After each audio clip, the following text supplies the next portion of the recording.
ఇక Telangana media point వద్ద చూస్తే రేవంత్ అసెంబ్లీ మీడియా పాయింట్ దగ్గరకు వచ్చారు, మాట్లాడటం మొదలుపెట్టారు. ఇంతలో ఓ ఛానల్ విలేకరి వచ్చి అభ్యంతరం వ్యక్తం చేశాడు. ఆ తర్వాత ఏమైంది? స్థానం లేదు కాబట్టి వాళ్ళ పక్షాన ఈరోజు మోత్కుపల్లి నరసింహులు గారు, నువ్వు దళిత వ్యతిరేకం అయితే నాకు అభ్యంతరం లేదు, దొరలకు అనుకూలం అయితే నాకు అభ్యంతరం లేదు, మీరు అటెండ్ జరగండి, ఫస్ట్ మీరు దయచేసి అటెండ్ జరగండి, మీరు అటెండ్ జరుగు, నేను మాట్లాడాలా, మీరు అటెండ్ జరగండి, ఫస్ట్ మిత్రమా మీరు అటెండ్ జరగండి కెమెరాలకు. ఈరోజు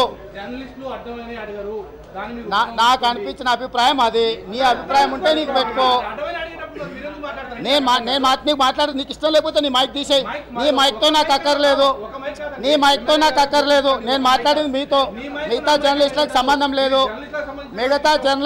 సంబంధం లేదు, నీ ఒక్కడి విషయమే. ప్రతిసారి నేను చూస్తున్నా మిమ్మల్ని, ఎప్పుడు ప్రెస్ మీట్కి వచ్చినా మాట్లాడకముందే ప్రశ్నలు వేస్తావు, ఏం పద్ధతి ఇది? మీరు చెప్పండి, మీ జర్నలిస్ట్ అసోసియేషన్ పిలవండి, నేను మాట్లాడతా. మొదలు పెట్టక ముందే ప్రశ్నలు వేస్తే ఎట్లండి? ప్రెస్ మీట్ ఏంది? మేము చెప్పిన తర్వాత మీరు ప్రశ్నలు అడగాల. నేను మాల మహిళలు 58% అని నేనంటే మాదిగలు 58% ఉండాలని అడిగితే ఎట్లా?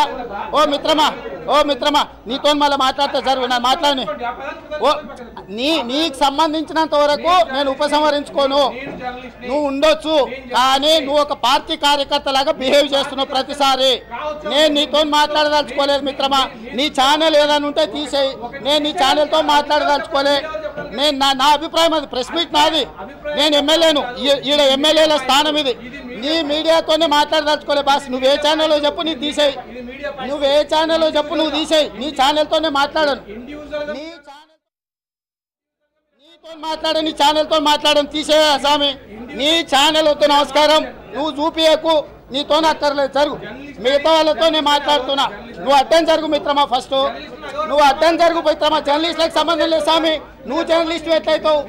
నువ్వు అడ్డమైన మాటలు నన్ను తిట్టుకుంటా, నువ్వు ఎట్లా జర్నలిస్ట్ అవుతావు? చేసుకోను, జరగండి, దయచేసి నువ్వు జరుగు మిత్రమా.